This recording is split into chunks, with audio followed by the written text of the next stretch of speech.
The first thing I noticed about the human was how utterly forgettable he was, and that should have been my first warning, because nothing about the diplomatic summit on orbital Nexus Cathara was forgettable, and anyone who could stand in the middle of that much tension and look that calm was either a fool or something far more dangerous than anything my guards were prepared for.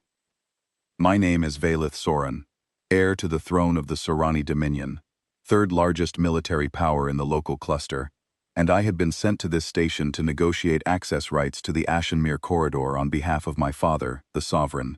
12 species had gathered on Cathara, circling each other like scavengers around a carcass, each one desperate to claim the richest unclaimed resource lane in the sector. The tension had been climbing for days before I even arrived, and the air on the station tasted like static and old fear. My diplomatic briefing had flagged 9 separate flashpoints in the first hour alone, and I had barely stepped off my transport before my senior guard Gareth was already marking hostile vectors on his tactical display.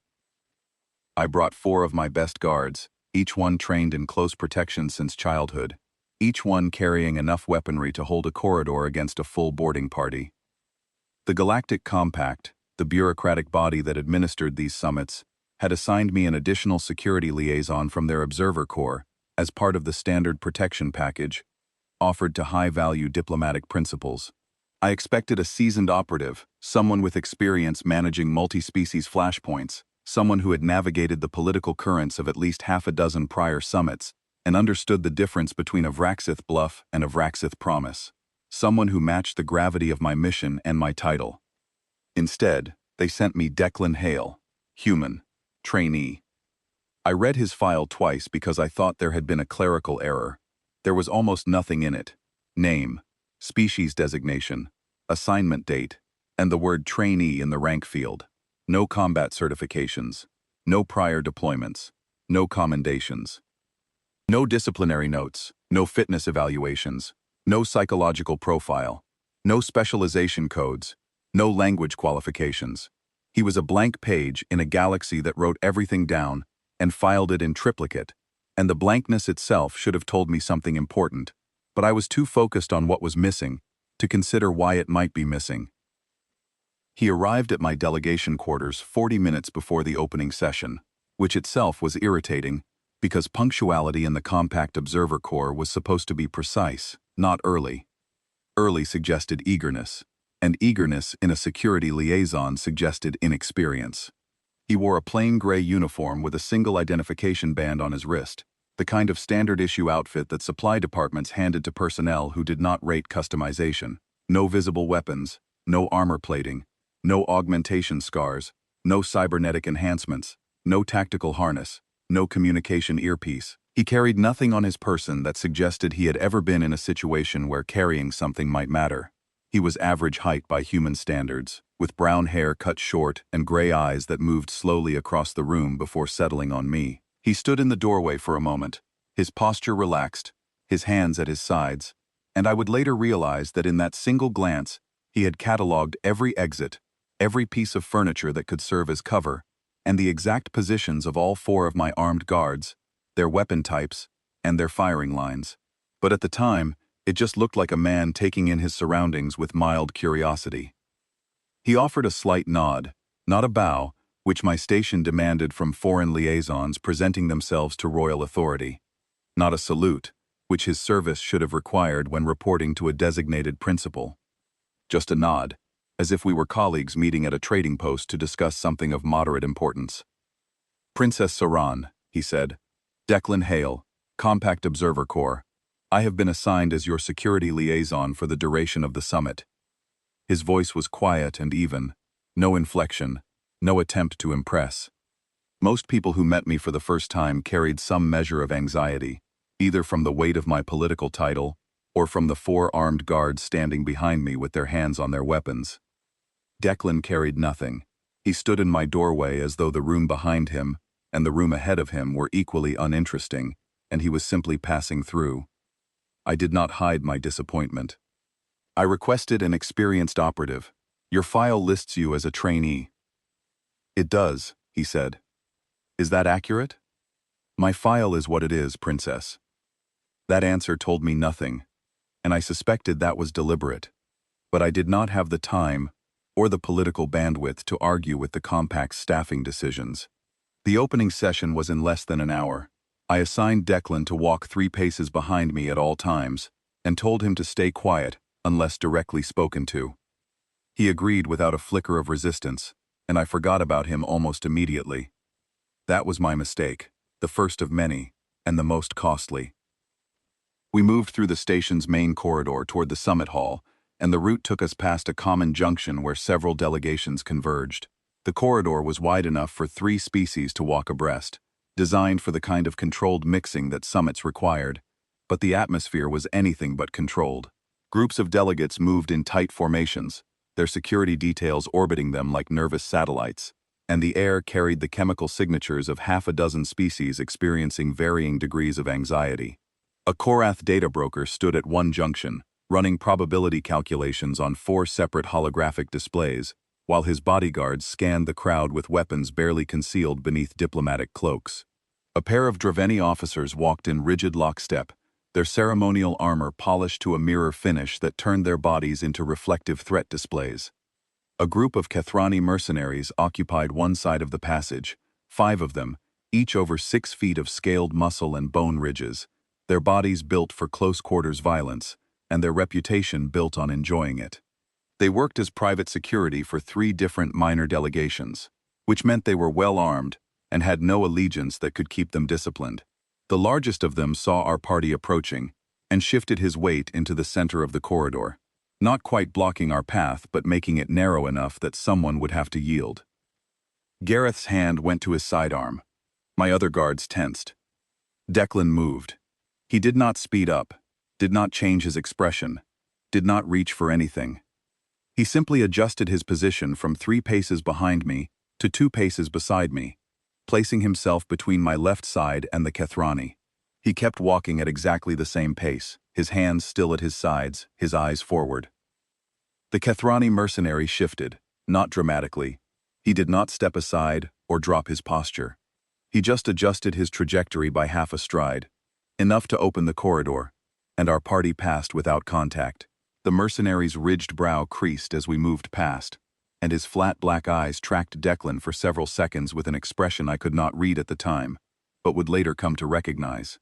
It was the look of something predatory, encountering something it could not immediately categorize, and in the absence of certainty, choosing caution.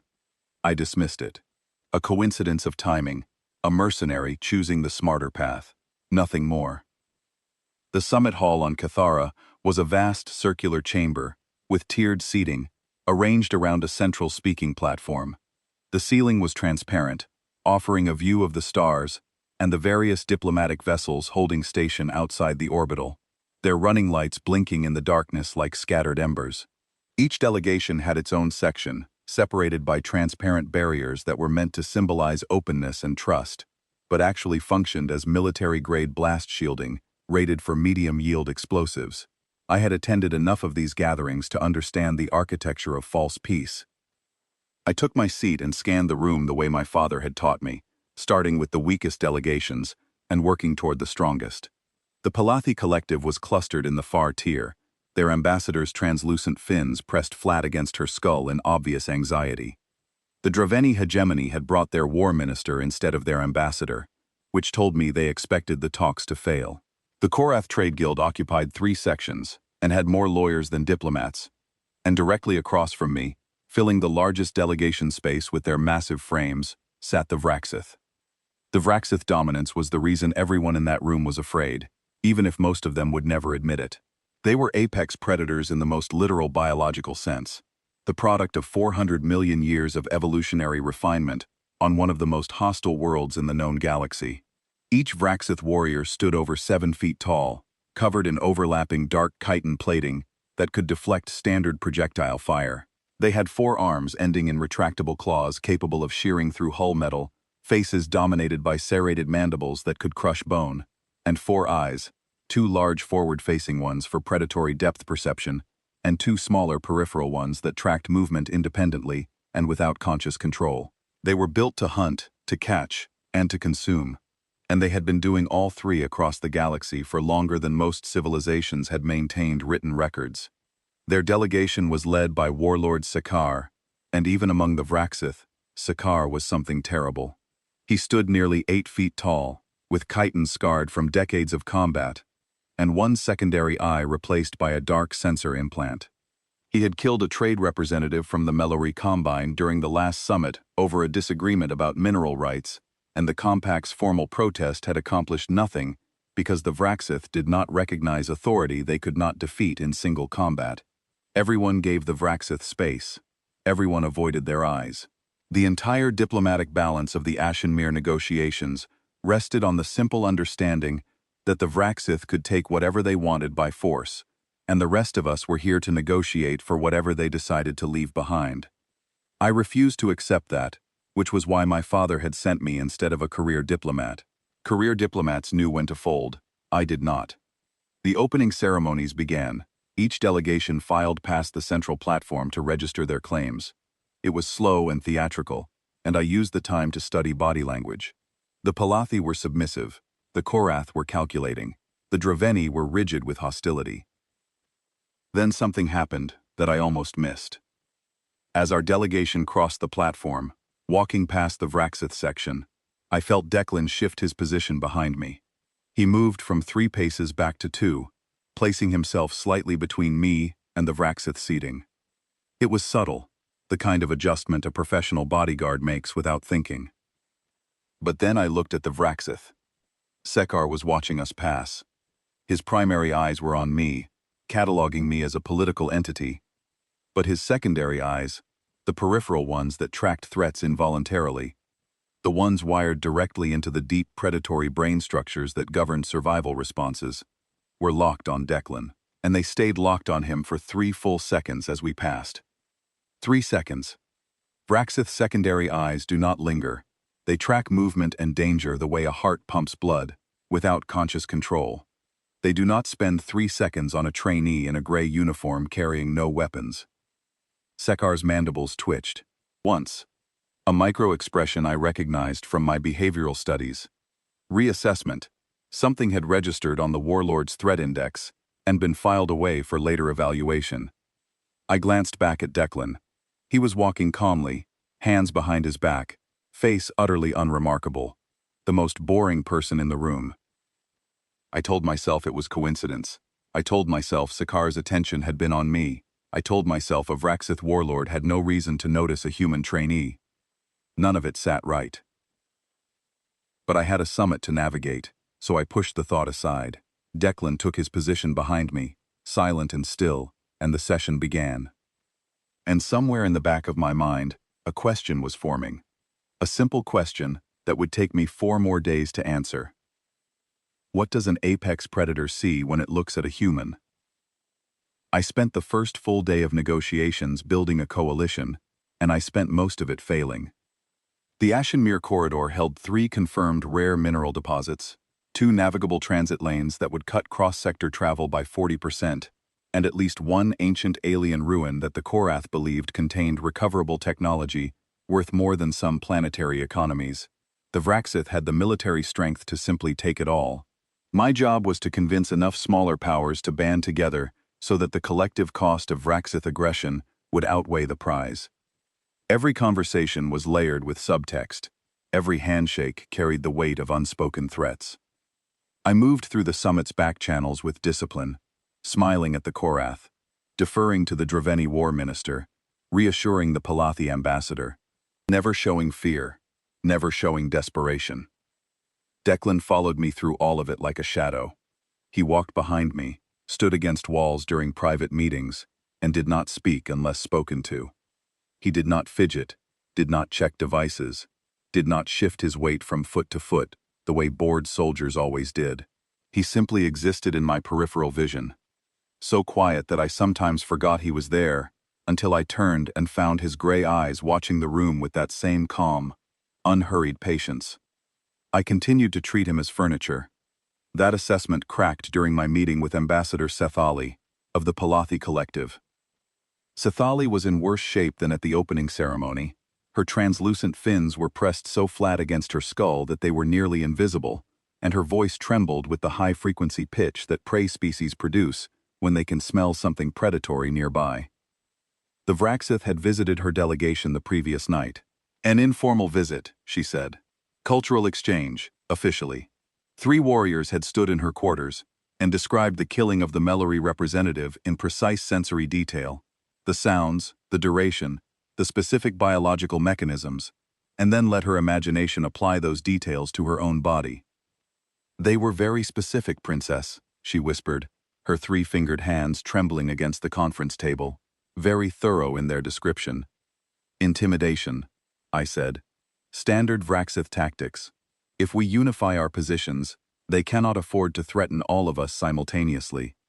Can they not? They have 14 warships in this system alone. They positioned them before the summit even began. This was never meant to be a negotiation. Princess Soran, this is a demonstration of what they intend to take.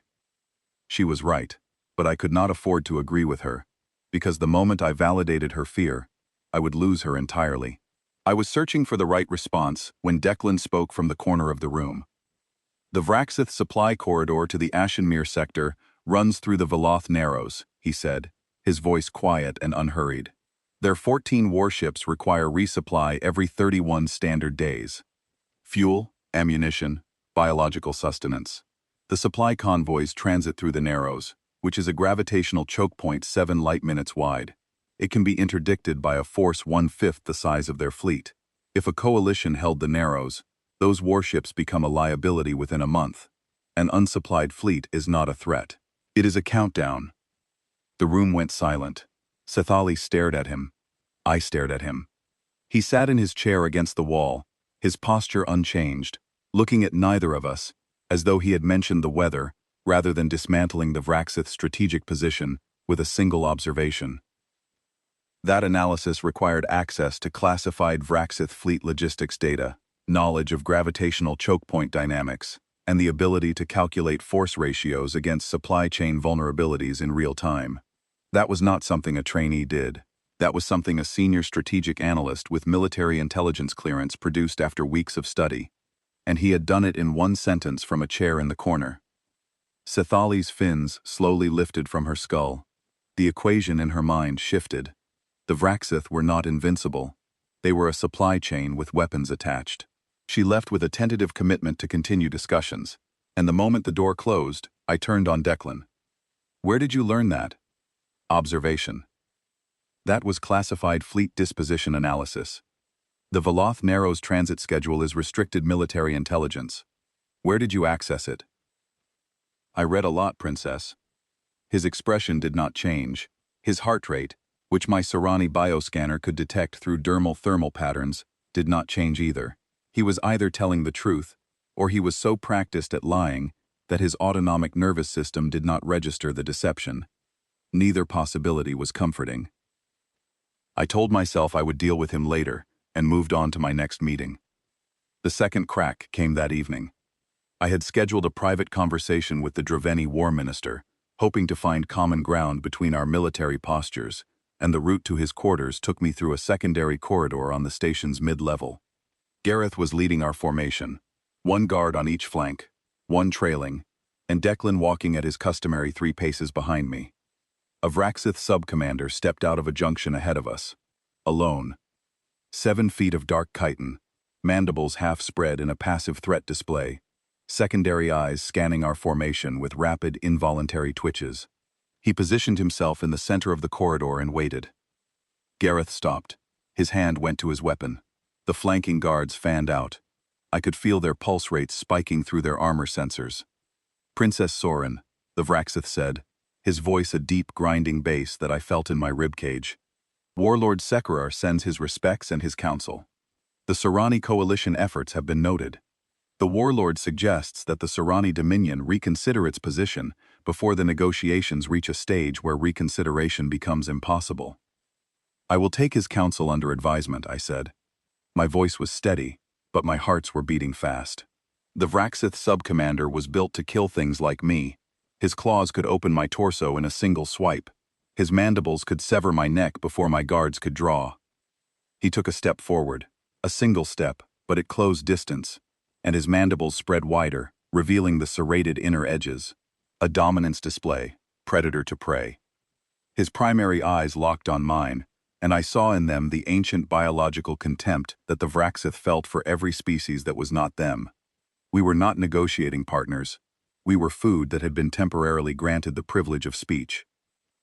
The warlord also wishes you to know, the sub-commander continued, leaning closer, his voice dropping to a register that vibrated through my bones, that the Mellory representative was not the first delegate he has consumed during negotiations, merely the most recent. I held my ground. I did not step back. My training kept my face neutral even though every instinct in my body was screaming at me to run. Then Declan stepped forward. He did not speak. He did not reach for a weapon, because he did not carry one. He simply moved from his position behind me into the space between me and the Vraxith, and he looked at the sub-commander. What happened next confused me at a fundamental level. The Vraxith stopped, not a freeze, not a combat-ready position, but a cessation of forward momentum that looked involuntary, as if his body had received an instruction his mind had not sent. His mandibles began to close. His secondary eyes, which had been scanning our formation in rapid threat assessment cycles, locked onto Declan and went still. His weight shifted backward by a fraction, redistributing from his forward claws to his rear legs. Declan did nothing visible. He did not square his shoulders. He did not clench his fists. He did not raise his chin or narrow his eyes or produce any of the threat displays that every species in the galaxy used to signal combat readiness. He just stood there, a human of average build in a gray uniform, and looked at a creature that could have torn him apart with one arm. The Vraxith sub-commander stared at him for 4 heartbeats. Then his mandibles closed completely. He took a half-step backward, adjusted his posture, and turned without finishing his threat. He walked away down the corridor without looking back, and his pace was faster than it needed to be. The corridor was silent. "What just happened?" Gareth said. "The sub-commander was overextended from his group," Declan said, his voice exactly as calm as it had been before the encounter. "He probably reconsidered the tactical situation." I did not believe that for a second. A Vraxith sub-commander does not reconsider a tactical situation in which he outweighs every opponent by 300 pounds and carries natural armor, and 4 sets of claws. A Vraxith sub-commander does not close his mandibles and walk away from a species he considers prey. Something else had happened in that corridor, something I could not explain, and Declan would not explain, and the gap between those two truths was widening with every hour I spent in his proximity. Gareth cornered me privately after we reached the Dravani quarters. He was unsettled in a way I had rarely seen from my senior guard, his tactical composure frayed at the edges. "That Vraxith was going to attack," he said. "I have seen sub-commanders in that posture before. Mandibles spread, secondary eyes tracking targets. Weight forward. It is the final stage before a strike." And then the human stepped forward and it just stopped. "The tactical situation changed," I said, repeating Declan's explanation and hearing how hollow it sounded in my own voice. "The tactical situation did not change, Princess. Nothing changed, except where the human was standing. And the Vraxith's reaction was not tactical, it was biological. I have seen prey species produce that response when confronted by something they recognize as a threat, on a level deeper than conscious thought. I have never seen a predator species produce it. You think Declan is dangerous?" I think the Vraxith think Declan is dangerous, and the Vraxith do not make that assessment lightly.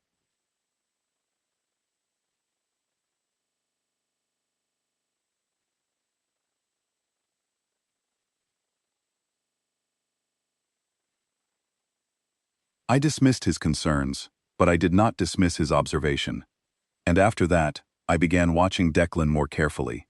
Small things accumulated through the rest of the day and into the evening. He always knew where every exit was in any room we entered, even rooms he had never visited before. During my meeting with the Korath trade negotiator, I watched Declan's eyes from across the table and realized he was tracking the 4 cybernetic arms independently, monitoring each one for the micro-movements that would precede a weapon draw or an aggressive gesture. He tracked movement in crowds without appearing to look, his eyes forward and relaxed, while his peripheral attention captured patterns that my trained guards sometimes missed. When we passed through busy sections of the station, People moved out of his path without seeming to decide to do so, as if the crowd's current simply parted around something it could not name, but instinctively chose not to touch. He ate dinner in my delegation quarters that evening, sitting in the corner with a standard ration pack, and I noticed that he positioned himself with his back against two walls, facing the door, with a clear line of sight to both the main entrance and the service access panel. He did this without appearing to choose his position. He simply sat down, and the seat he chose happened to be the most tactically defensible location in the room. My guards, who had been trained in close protection their entire lives, chose their seats for comfort. Declan chose his for survival. Most disturbing was his heart rate. My Serani bioscanner could read dermal thermal signatures at close range, and I had been passively monitoring everyone in my delegation since the summit began. Gareth's resting pulse ran at 46 beats per minute, standard for a Serani male in peak condition. My other guards ranged between 44 and 50. Declan's resting heart rate was 52 beats per minute, which was within the human range, but what alarmed me was that it never changed. Not during the Kethrani encounter, not during the Vraxith confrontation, not during any of the dozen tense moments we had navigated throughout the day. His pulse sat at 52 beats per minute, as though his circulatory system had not received any notification that danger existed. That night, alone in my quarters, I accessed the compact personnel database and pulled Declan's file again. It was exactly as thin as before. Name, species, Observer Corps trainee, assignment date. Nothing else. No training records. No prior postings, no evaluations, no medical history, no next of kin information. A real trainee would have a file thick with academy scores, fitness tests, instructor assessments, and psychological evaluations. A real trainee's life would be documented in exhaustive detail from the day they entered service. Declan's file was not thin because he was unimportant. It was thin because it had been emptied. Someone with authority well above the Observer Corps had stripped his record to the bones and left only what was necessary for assignment processing. I stared at the screen for a long time, and for the first time since the summit began, the fear I felt had nothing to do with the Vraxith. I fell asleep that night with a question I could not answer. Not who Declan Hale was, because that question assumed there was an answer I could find in a database. The real question was what he was, and why the most dangerous predators in the galaxy kept stepping out of his way. Day 3 brought the first fracture, and by the end of Day 4, the fracture had become a collapse that would change the course of my life and reshape my understanding of every species in the galaxy. The morning session opened, with the Vraxith dominance making a formal declaration.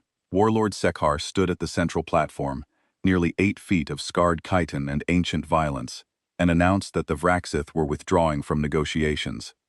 They would claim the Ashenmere corridor by right of territorial expansion, and any species that attempted to contest that claim would be treated as a hostile combatant. It was not unexpected. Everyone in the room had known it was coming. But hearing the words spoken aloud, in Sekhar's grinding bass, with his 4 eyes sweeping the chamber like searchlights, turned the fear that had been simmering beneath the summit into something immediate and suffocating. 3 delegations announced their withdrawal within the hour.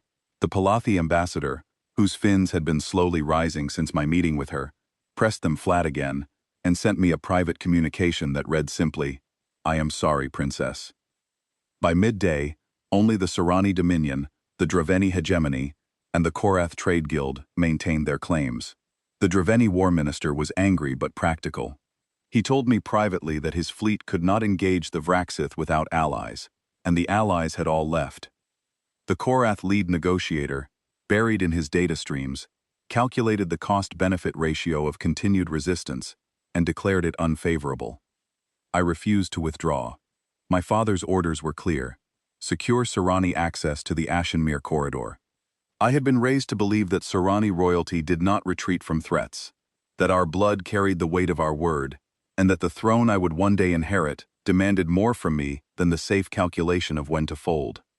But by the evening of Day 4, even my stubbornness could not change the mathematics of the situation. The station's security grid went down at 2200 hours. Not a gradual failure, not a cascading malfunction.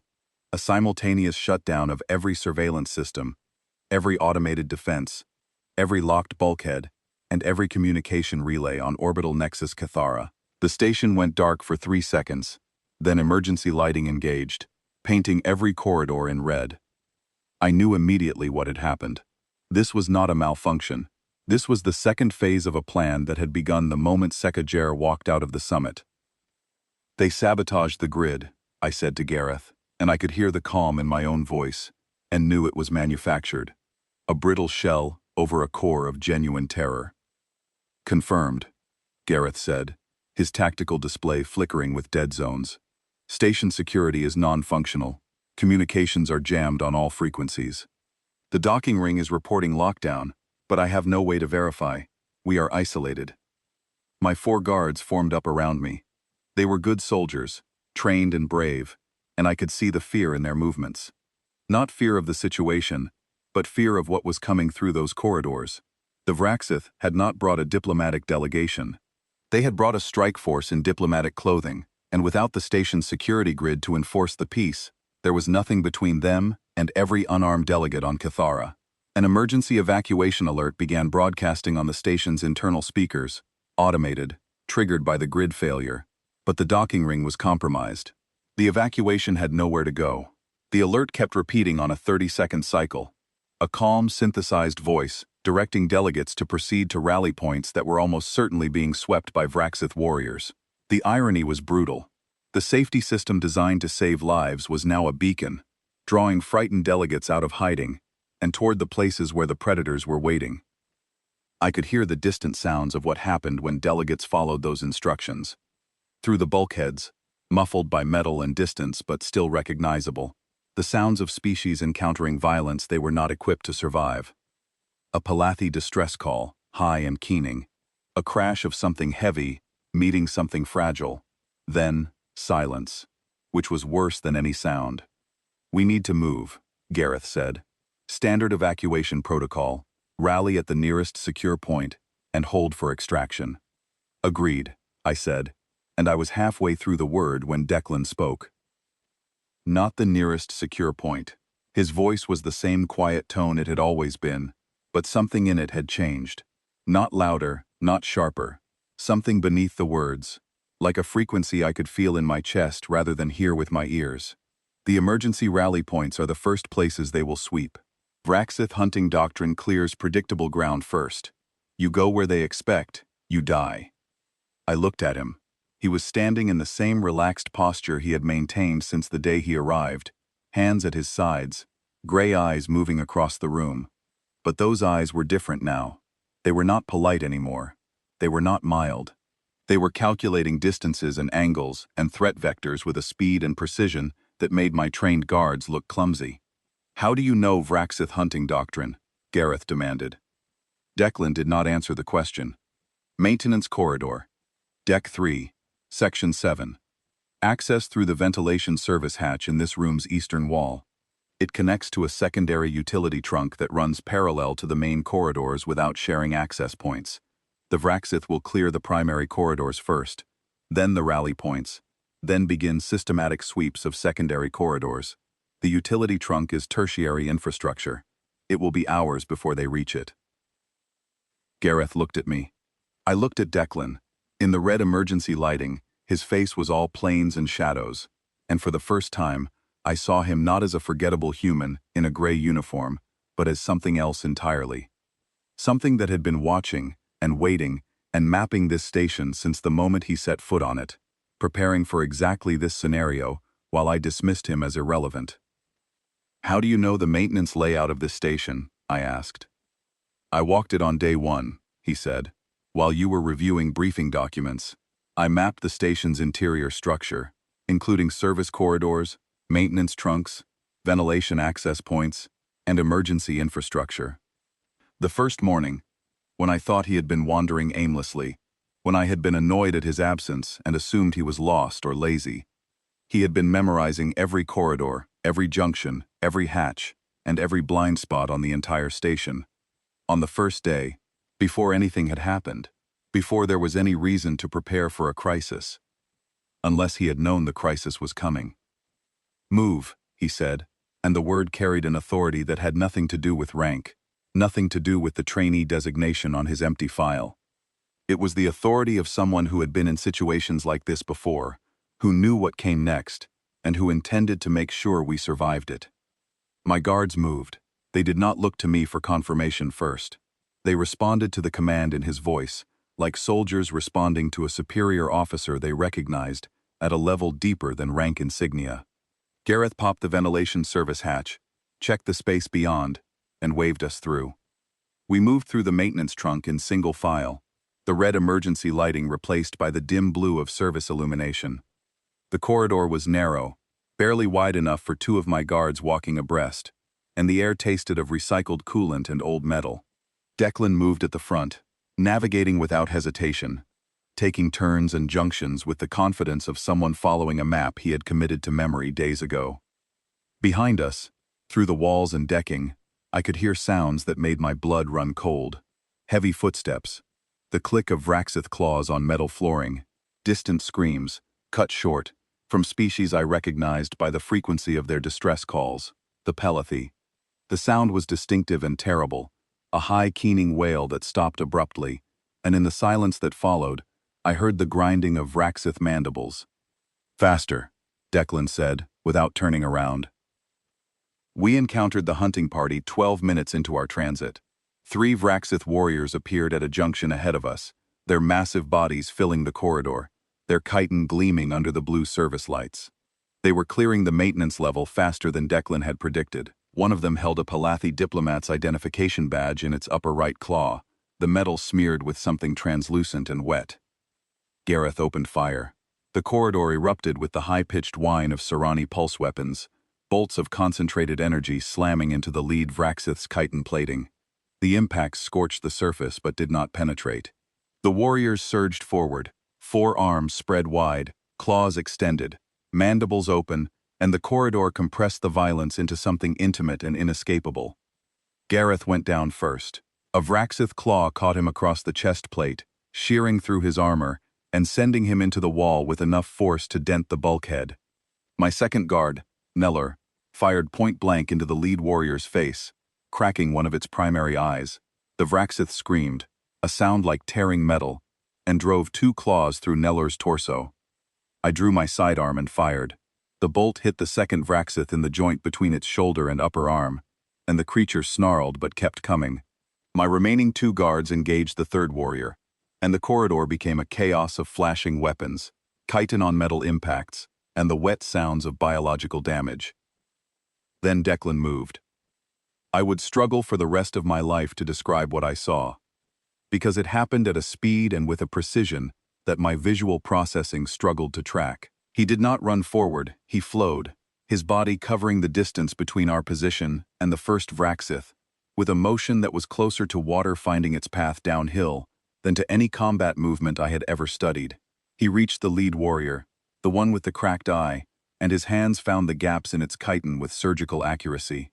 Not the armored plates, the joints, the spaces between, the places where chitin met softer tissue and the biological architecture was exposed. 3 strikes. Each one targeted a different joint gap. Each one delivered force at an angle that exploited the structural weakness of the chitin plate alignment. The Vraxith staggered, its motor control disrupted, its right legs buckling as nerve clusters beneath the joint armor suffered precision trauma. Declan did not pause. He used the corridor wall, pushing off it to redirect his momentum into the second warrior. This one was larger, with chitins scarred by old combat damage, and it saw him coming. It roared, a sound that shook the air in the narrow space, and swung all 4 arms in a sweeping attack pattern designed to catch anything in its kill radius. The strikes were so fast they blurred, claws cutting through the air with enough force to shear metal, and if any one of them had connected cleanly, Declan would have been torn in half. He went under the arc. Not a dodge, not a duck. A calculated slide beneath those killing arms that used the creature's own mass and reach against it. He came up inside its guard, too close for the long arms to be effective, occupying the dead space that the Vraxith's combat anatomy could not reach, and struck the ventral plate beneath its mandibles, where the chitin was thinnest. The blow was precise and devastatingly targeted, landing on the nerve cluster that controlled the mandibular musculature and sending cascading disruption through the creature's motor control systems.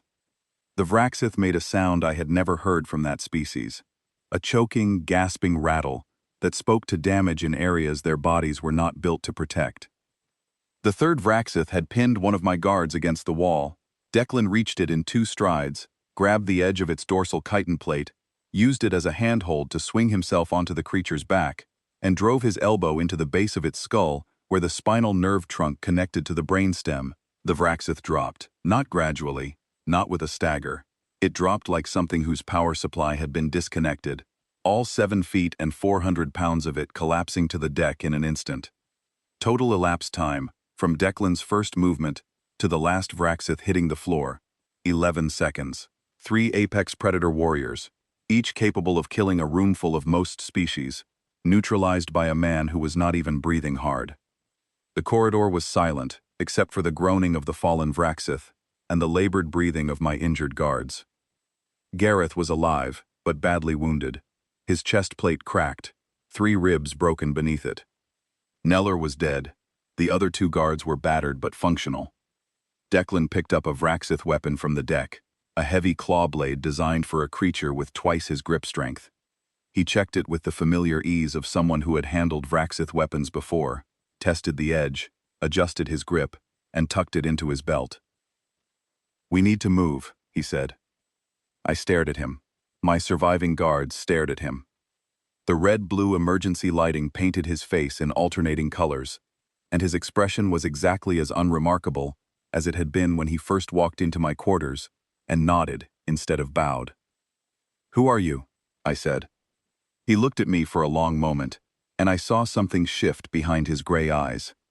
Not a mask falling exactly, more like a decision being made about whether it was time to stop wearing one. "My name is Declan Hale," he said. "Compact Special Operations, Strategic Threat Division. I was embedded with your delegation because compact intelligence indicated the Vraxith were planning a hostile action during this summit. My cover designation was Observer Corps Trainee because it provided the lowest threat profile and the highest level of access to the summit's diplomatic infrastructure. You knew this was going to happen. We assessed a high probability. And you did not tell me. Disclosure would have changed your behavior. Changed behavior would have alerted the Vraxith that we had advanced intelligence. The entire point of my assignment was to remain invisible until the moment I was needed. I wanted to be furious. Part of me was furious. I had been deceived, managed, handled like an asset rather than an ally. But the larger part of me, the part that could still hear Neller's last breath rattling in the corridor behind us, understood that if Declan had told me the truth on day 1, I would have demanded a different approach. The Vraxith would have adjusted their plans, and we might all be dead right now. He had let me dismiss him because my dismissal was his camouflage. "Can you get us to the other survivors?" I asked. "Yes." "Then move." He moved, and I followed, carrying my sidearm and my fury, and a growing realization that everything I thought I knew about humans was wrong. We found the barricaded section 40 minutes later, a reinforced conference suite on Deck 5, where surviving delegations had gathered behind blast doors that someone had managed to seal manually. Inside, I counted representatives from 7 species, most of them terrified, some of them injured, all of them trapped. The Trainee War Minister was there, his ceremonial armor dented, and his pride clearly damaged by the fact that he had been rescued by his own staff rather than fighting his way free. The Korath lead negotiator was running calculations on his cybernetic arms, computing survival probabilities that none of us wanted to hear. No Palathi delegates were present. Their section had been on the Vraxith's primary sweep route. The station's communication system crackled, and Warlord Sekkar's voice filled every speaker on Cathara. "Delegates of the Galactic Compact. This station, and every creature aboard it, are now under Vraxith authority. The Ashenmere Corridor and all territorial rights associated with it belong to the Vraxith dominance by right of conquest. Any species that wishes to leave this station alive will formally renounce their claims and submit a declaration of non-interference. Any species that resists will be consumed. You have 6 hours." The room went cold. I looked at the faces around me, and saw the mathematics of surrender being calculated in real time. 6 hours. Dozens of Vraxith warriors between us and any way off this station. No communications, no reinforcements, no weapons that could reliably penetrate Vraxith chitin. Declan stood by the blast door, the scavenged Vraxith blade resting against his shoulder. He listened to Sekiro's broadcast with the same calm attention he gave to everything else. When it ended, he turned to me with an expression I could finally read. Controlled, focused, completely unafraid. "I need to get to the docking ring," he said. I told him I was going with him, and he tried to change my mind. Not with condescension, not with the patronizing concern that most species directed at royalty when danger was present. He laid out the tactical situation, in clear, measured terms. The route to the docking ring would take us through sections of the station where the Vraxith had established control. There would be combat. There would be no guarantee of survival. His mission was to reach the docking ring's control hub and restore the communication array so that the compact rapid response team already in transit could receive targeting data for a precision extraction. My presence complicated his operational parameters. "I am not staying behind while someone else decides the fate of my people," I said. He looked at me for 3 seconds, then he nodded, exactly the way he had nodded when we first met, and adjusted his plan. We left the barricaded section through a maintenance hatch that Declan had identified during our transit, taking 2 of my surviving guards with us. The other 2 stayed to protect the remaining delegates. Gareth, despite his broken ribs, insisted on coming, and Declan did not argue with him. We moved through the station's lower decks, and as we moved, Declan talked. Not in the way people talk when they are nervous. In the way people talk when they are sharing necessary operational intelligence with someone they have decided to trust. "What the galaxy knows about humans is not wrong," he said, his voice low enough that it did not carry beyond our formation. "It is incomplete. We entered galactic society with a small fleet, a modest territorial footprint, and a diplomatic posture designed to project non-threatening competence. That was deliberate." "Deliberate deception," I said. "Deliberate restraint. There is a difference. We did not lie about what we are. We simply did not volunteer the full picture.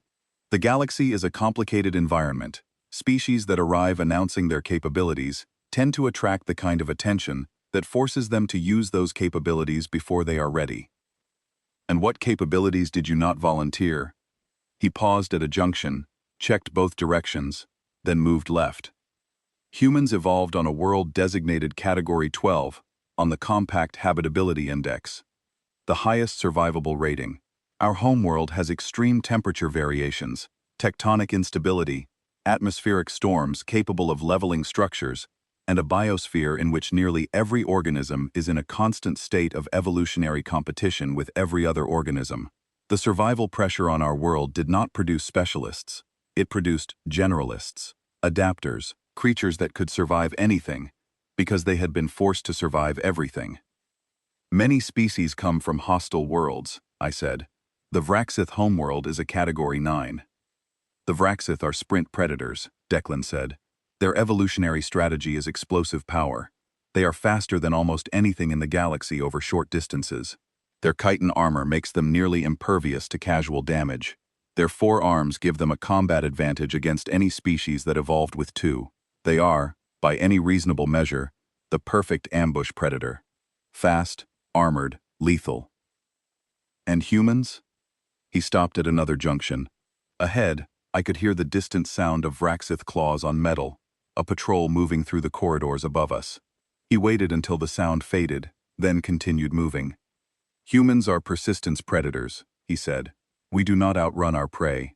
We do not overpower it. We follow it. Over any terrain, through any conditions, for any distance, until it cannot run anymore. Our ancestors hunted by walking after animals until those animals collapsed from exhaustion, because humans can regulate body temperature through perspiration, can carry water and food for extended pursuits, and possess a skeletal and muscular structure optimized for sustained aerobic output over distances that no other terrestrial predator on our world could match. We did not evolve to be the fastest or the strongest. We evolved to be the last thing standing at the end of a chase that could last days." "You hunted by walking," I said, and I could hear the skepticism in my own voice. "We hunted by not stopping," he said. "Every apex predator in the galaxy, including the Vraxith, is built for short, explosive engagements. Sprint, kill, rest. That is the universal predator template across 1,000 worlds. Humans are the only known sapient species that evolved to simply keep going. We do not win the first exchange, we win the last one. Because we are still there when every other predator has exhausted itself and stopped." Something about the way he said it, the quiet certainty, the absence of boasting, made the hair on the back of my neck rise. Not a human expression, but we Sorani have our own equivalent, a prickling along the dermal ridge that signals the proximity of something our deeper instincts recognize as dangerous. "The Vraxith know this," I said. It was not a question. I was remembering Sekarar's secondary eyes locking onto Declan during the opening ceremony, the sub-commander closing his mandibles and walking away, the hunting party in the maintenance corridor. "Predators recognize other predators," Declan said. "It is instinct. Something older than language or culture or intelligence. Every apex predator species in the galaxy has a neurological threat detection system tuned by millions of years of evolution. When a Vraxith looks at a human, that system activates. Not because of what it sees, but because of what it senses. The Vraxith brain registers the presence of something that does not behave like prey, something that does not display fear responses, something whose heart rate does not elevate under threat, something whose body language does not contain the micro-expressions of submission that every prey species produces involuntarily. And what does it register instead?" He glanced back at me, and for a moment, those gray eyes held something ancient and patient and terrifying. "It registers the presence of something that will not stop." We reached the outer corridors near the docking ring, and the Vraxith presence intensified. Patrols moved in coordinated patterns, 3 to 4 warriors per group, sweeping the corridors with the practiced efficiency of hunters who had done this many times before. Declan studied their patterns for several minutes from a concealed position, timing intervals, mapping routes, identifying the gaps. Then he began to move through those gaps with a precision that was almost beautiful. He did not rush, he did not take unnecessary risks. He identified each patrol's timing, slotted our formation into the spaces between their sweeps, and moved us through corridors that should have been impassable without triggering a single encounter for the first 20 minutes. When encounters became unavoidable, he handled them with the same surgical efficiency he had demonstrated in the maintenance trunk.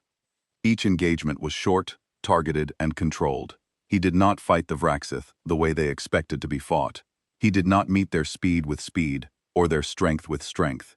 He used their own biology against them in ways that spoke to a deep, studied understanding of their species that went far beyond anything in the Observer Corps training curriculum. Their forward-facing primary eyes created blind spots along their lateral flanks that he exploited with approaches timed to their visual scanning cycles. Their chitin armor had structural gaps at the joints that were necessary for articulation and could not be reinforced without sacrificing mobility, and he targeted those gaps with a precision that suggested he had spent years studying Vraxith anatomy. Their forearm combat style, devastating in open space, became a liability in the narrow corridors where their reach worked against them, and their mass limited their maneuverability, and he chose his engagement points to maximize that disadvantage. Every fight lasted less than 20 seconds. Every fight ended with the Vraxith on the ground, and after every fight, Declan checked the corridor, confirmed the route, and kept moving without comment, as though clearing apex predator warriors from his path was no more remarkable than stepping around furniture. I fought beside him when I could. My pulse weapon was not powerful enough to penetrate chitin at center mass, but I could target eyes, joint gaps, and the exposed tissue beneath the mandibles. Gareth, despite his injuries, covered our rear with the grim determination of a soldier who had decided that dying on his feet was preferable to dying on his knees. We reached the docking ring control hub 38 minutes after leaving the barricaded section, and the door was sealed from the inside. Declan examined the lock mechanism, bypassed it, using a sequence that suggested extensive prior experience with compact station security systems, and the door opened into a space that made my breath stop. Warlord Sekar stood at the center of the control hub, flanked by 6 of the largest Vraxith warriors I had ever seen. His elite personal guard, each one selected from hundreds of combat veterans, each one carrying trophies from dozens of worlds, each one a biological killing machine that had been further refined by a lifetime of violence. The hub was spacious enough that their size was not a limitation, and Sekarar had clearly chosen this location as his command post because it offered the tactical advantages that the corridors denied. Sekarar saw us enter, his primary eyes fixed on me first, cataloging me as the Sarani princess who had refused to withdraw, the stubborn royal who had complicated his timetable. Then his eyes moved to Declan, and stopped. I watched the most feared predator in the sector undergo a transformation that I would never have believed possible if I had not seen it with my own eyes. Sekar's body language changed. His mandibles, which had been half spread in a permanent dominance display, drew together.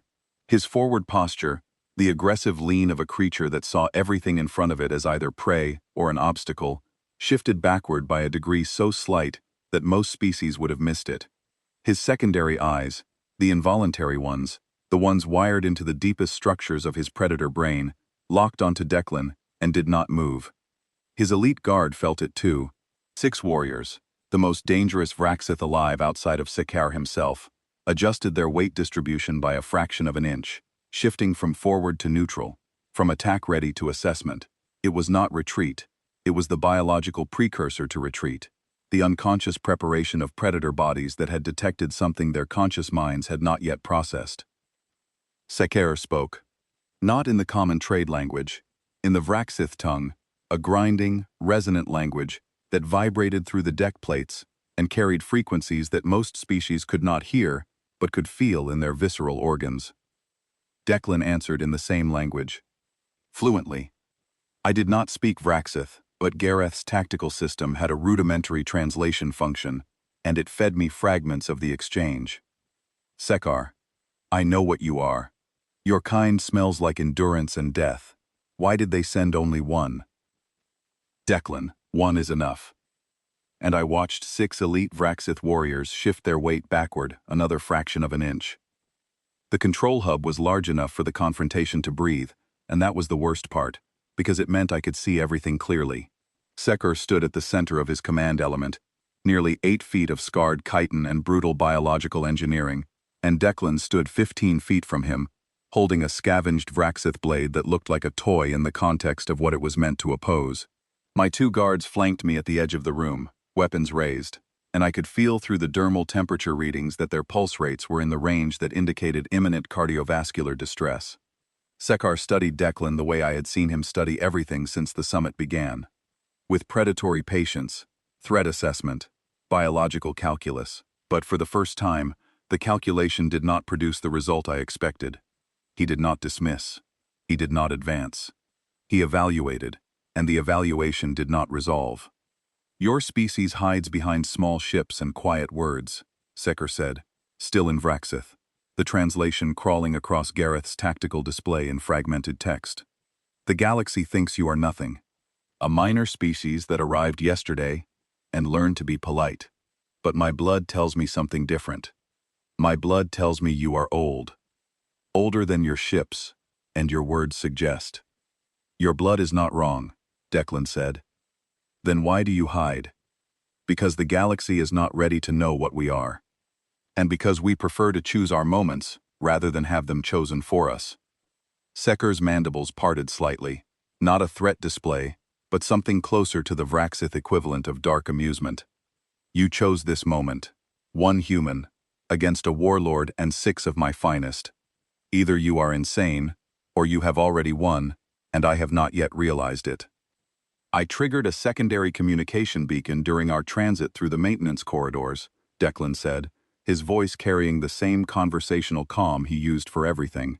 The Compact's rapid response fleet has been in this system since before the summit began, holding position in the deep orbit shadow of the 4th planet's largest moon.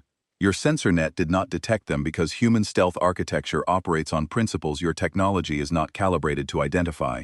The beacon I activated contains the targeting data they need for a precision extraction. Compact response time from deep orbit to this station is 47 minutes. That was 39 minutes ago. The room changed. I could feel it. A shift in pressure, in temperature, in the frequency of the tension that filled the space between bodies. Sekar's secondary eyes twitched. His elite guard exchanged glances that were too fast for me to interpret, but that carried the unmistakable language of creatures recalculating their survival odds. "You are bluffing," Sekar said, but his mandibles had closed another degree. Vraxith biology includes a secondary olfactory organ in the mandibular cavity that processes chemical signatures associated with deception, Declan said. "You can literally smell a lie. I am standing 15 feet from you. Tell me what you smell." Sekar inhaled, a slow, deliberate intake through the mandibular cavity, processing the chemical cloud that surrounded every living creature and carried involuntary signatures of emotional and physiological state. Fear smelled different from calm. Deception smelled different from truth. Every species in the galaxy produced these signatures, and the Vraxith had evolved the ability to read them the way a predator reads tracks. The warlord's secondary eyes went wide, not with recognition, with confirmation. Declan was telling the truth, and Sekar's own biology was confirming it. 8 minutes, Declan said. "In 8 minutes, a compact rapid response team will dock with this station. They will secure the delegates, restore station systems, and document everything that has happened here. Every act of violence against diplomatic personnel, every violation of summit neutrality, every delegate who was harmed." He paused. The silence was precise. "What happens after that depends on you, Warlord. If the delegates are alive and unharmed when that team arrives, this becomes a diplomatic incident. Serious, but manageable. The Vraxith withdraw, formal protests are filed, sanctions are discussed, and the galaxy moves on. But if delegates have been killed, the response escalates. And I need you to understand what that means." "Threats are wasted on me," Sekar said, but his voice had lost a fraction of its grinding certainty. "This is not a threat. This is information. Human military doctrine includes a concept called sustained proportional response.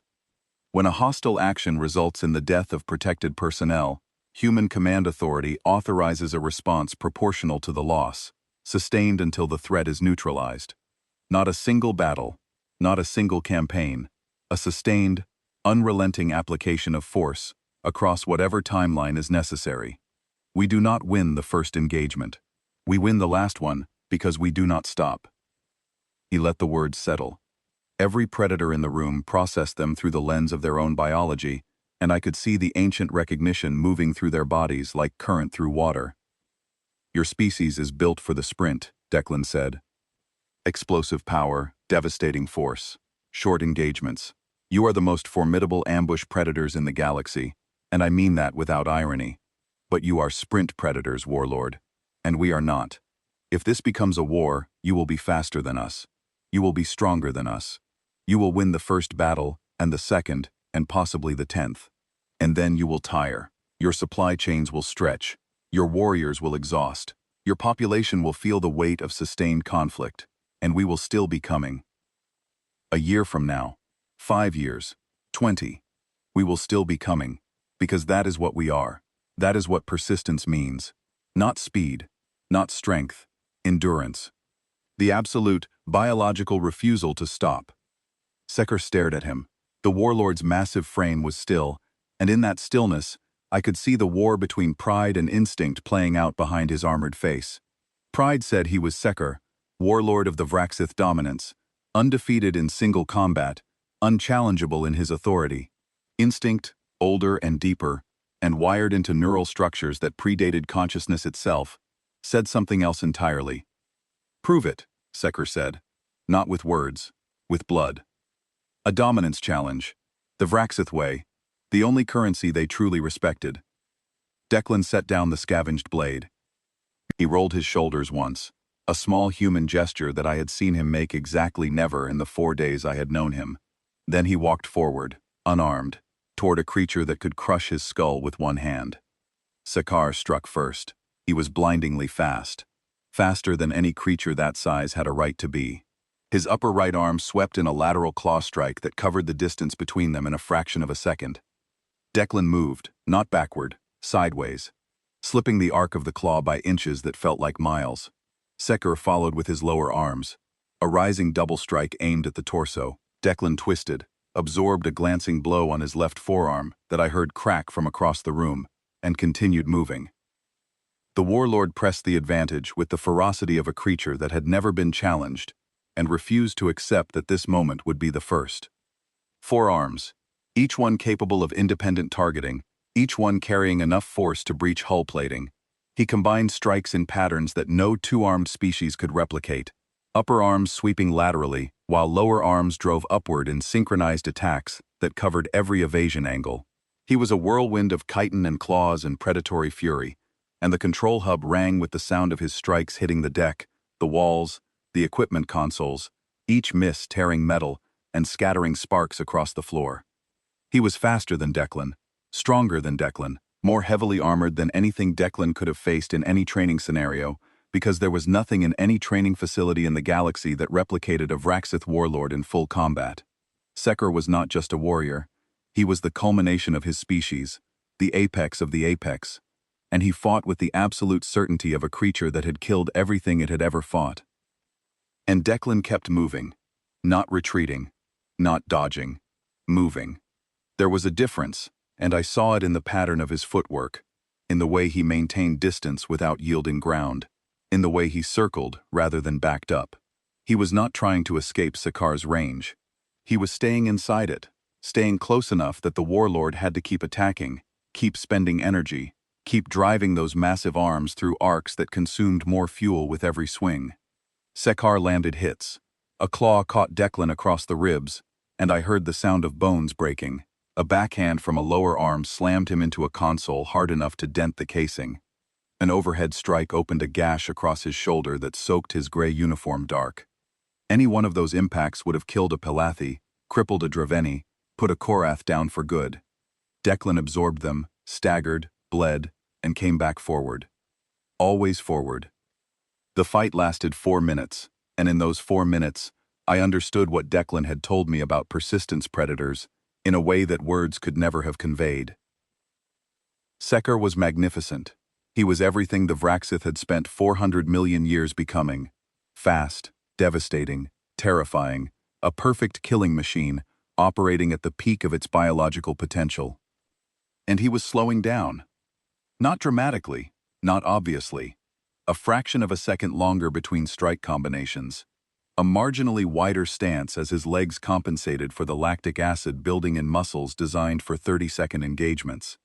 A slight, almost imperceptible reduction in the speed of his secondary arm strikes, as his energy reserves began to deplete.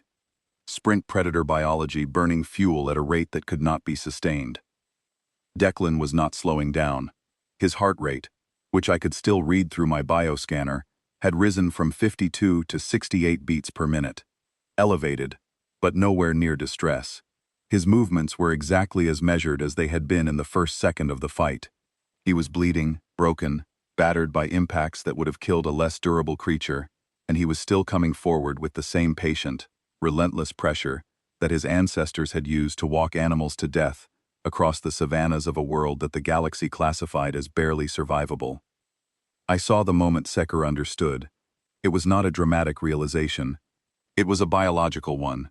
His body recognized what his pride refused to accept before his conscious mind could form the thought. His secondary eyes, the involuntary ones, the ones wired into the deepest predator circuits of his brain, dilated fully. His mandibles closed. His forward lean shifted to neutral. His weight moved from his front legs to his rear legs. He was not retreating. He was doing something older than retreat. Something that existed at the foundation of every predator species in the galaxy, buried beneath culture and pride, and 400 million years of dominance.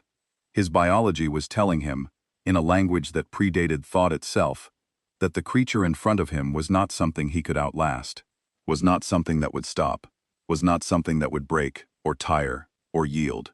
His every instinct, honed by an evolutionary history that had made the Vraxith the most feared species in the galaxy, was screaming a single, ancient, overwhelming message.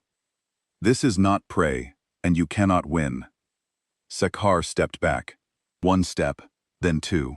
His elite guard, 6 warriors who had watched their warlord fight for the first time in years, shifted backward with him. Not ordered, not coordinated. Involuntary.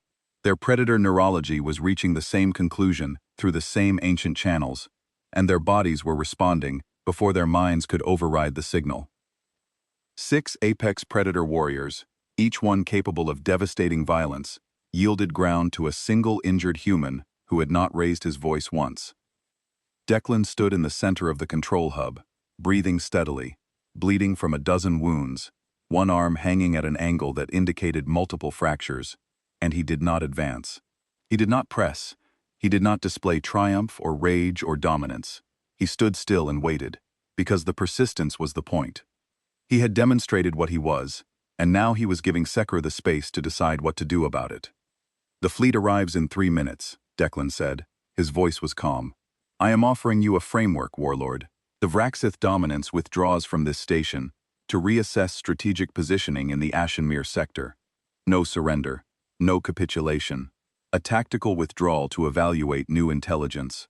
Your warriors leave the station under their own power. Your ships depart under their own authority, and the formal record reflects a strategic decision rather than a defeat." It was generous. It was also brilliant. Declan was not trying to humiliate the Vraxith. He was giving them a door they could walk through without losing face, because he understood something that most species did not. A cornered predator was more dangerous than a retreating one, and the goal was not to destroy the Vraxith, but to make them leave.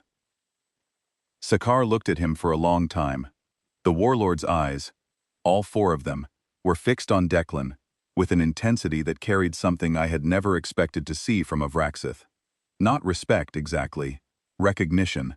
One apex predator acknowledging another across a divide that was wider than species and older than civilization. "Your kind will not remain hidden forever," Sekar said. "No," Declan agreed. "We will not.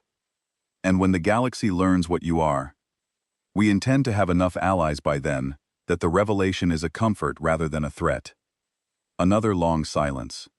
Then Sekar turned to his elite guard and spoke a single word in Vraxith that Gareth's translator rendered as "withdraw." The warriors moved toward the docking ring, and I realized I had been holding my breath for the better part of a minute. The compact rapid response team docked 7 minutes later, and when they boarded the station, when the hatches opened and the first wave of tactical operators poured through the docking ring in coordinated precision, I saw what Declan had not told me. They were all human, every single one of them. Not a joint species force, not a multi-species rapid response unit. Humans, dozens of them, moving with the same quiet, efficient, relentless energy that Declan had displayed since the moment he dropped his trainee mask. They cleared the station section by section, secured the surviving delegates, restored the communication grid, and established a perimeter that the Vraxith fleet, now pulling away from Cathara at full burn, would not challenge. The Compact had not sent a neutral peacekeeping force. They had sent the species that every predator in the galaxy instinctively recognized as something that should not be challenged, and they had kept that capability hidden behind a diplomatic facade of modest ships and quiet words, because humanity understood something that I was only beginning to grasp. Power that was visible attracted threats. Power that was hidden deterred them. I watched the human operators work and saw in their movements the same qualities I had seen in Declan.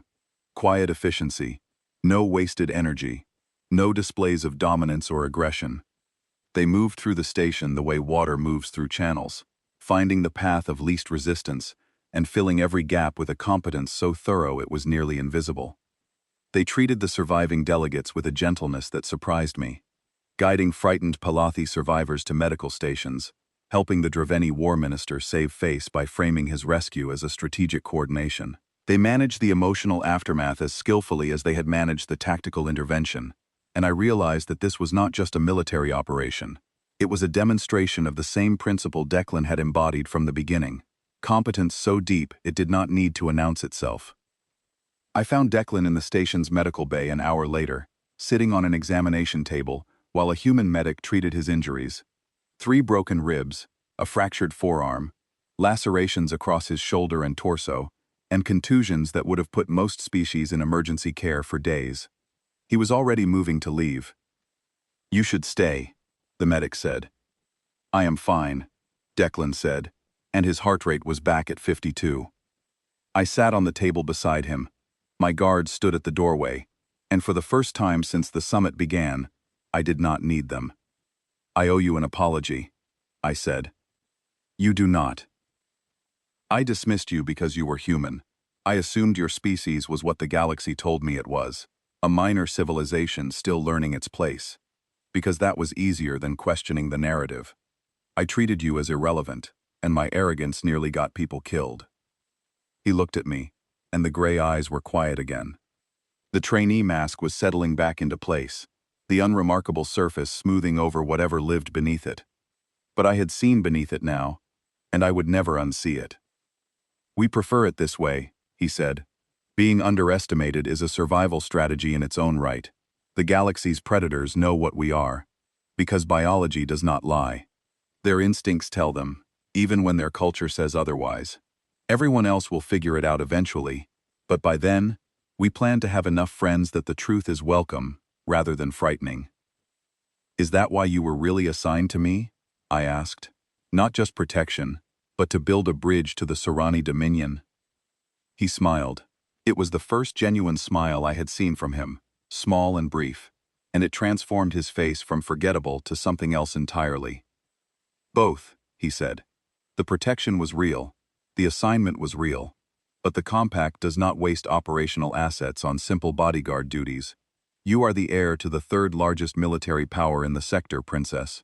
Your father sent you to this summit because he trusts your judgment. I was sent to show you something worth judging.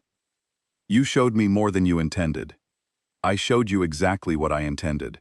The rest, the fighting, the bleeding, that was just the galaxy not cooperating with the timeline."